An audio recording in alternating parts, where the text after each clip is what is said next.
Hey folks, Happy New Year. This is a sort of twofold video, one to talk about the competition and another one about my new adventures making Mbira. So first up, I've gone through the, I used a random number generator and picked the winners for the Mbira prize and Hosho and CDs, and I'll email all of you in the next couple of days. And then I've got into posting videos every day, and I thought, why not let you all know what I've been up to. So I've carved this Mbira board out of mukwa that I got from Tutechi Gamba when I was in Zimbabwe. Just before I left for Zimbabwe, I had a chat with Sebastian Pot in Germany, and he was like, oh, while you're there, why don't you buy some mukwa? So I'm going to show you something that I spent loads of money on in a minute. I wanted to share, like, seeing as I've just made this and it's the first day of the new year, like new projects, new year and everything, why not talk to you about my journey making Mbira, and hopefully that might be inspiring or informative for some of you. So let's have a look at the Mbira board so far.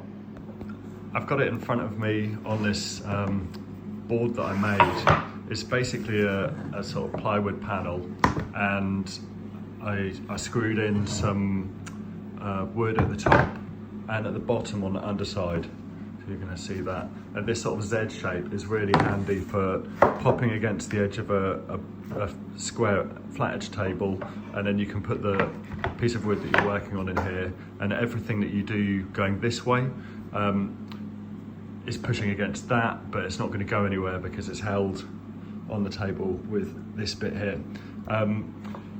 You might have noticed already that there's a big chunk out of here. Sadly, I used an electric planer and I did a practice on a few other bits of wood before I did this one, and then I came off, I was sort of in this direction, and as I came off the far end, it fell off down here and the whole thing gouged out. But that's going to get covered up by the buzzer board that I'm going to put across the bottom, so you won't see that.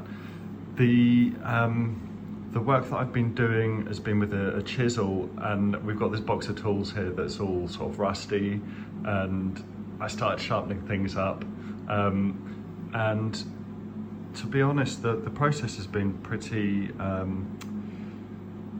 simple. Like I've hammered downwards with the chisel blade in the edges, and then I've scraped out either by hand or using the hammer to or mallet, sorry, to take bigger chunks out. It's been really iterative, and I was worried when I first started that whether I'd get this sort of width or the height difference accurate all the way around, but I've done it by eye, and it's pretty even all the way around. So annoyed about that bit. This bit of white was going to be at the back and then rounded off, so you'd lose that. But it does mean that the back of the board's looking really smart. So just before I went to Zimbabwe, I chatted to Sebastian Pot, and he was like, while you were in Zimbabwe, why didn't you get some mukwa? And I did some Googling, and then by chance, because it is quite hard to get hold of this wood now. It's been, it's even more heavily regulated in the last couple of years because it's become quite rare. So to get mukwa board and Mbiras is going to be increasingly difficult. So a lot of people are exploring using different woods. But I found this place not far from me. It came up on Google, and I went, and this is what I bought. I brought you through to my living room. We've got the telly on. Here's all of these mukwa boards, and I think I got the best ones that they had in the stock.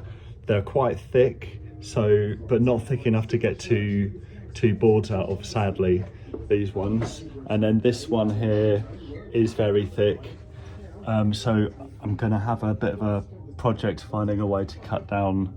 I'm thinking of doing sections, sort of Mbira height, and then cut along this way, and then try and find a way to cut through those so that I'll get some boards. We've got some cracks in this one. I didn't pay too much for that one.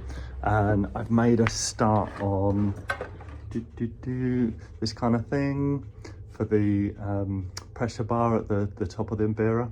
Tomorrow I've got all my wires and I'm quite excited about all of this. Maybe you can tell bits of metal I've been picking up all over the place.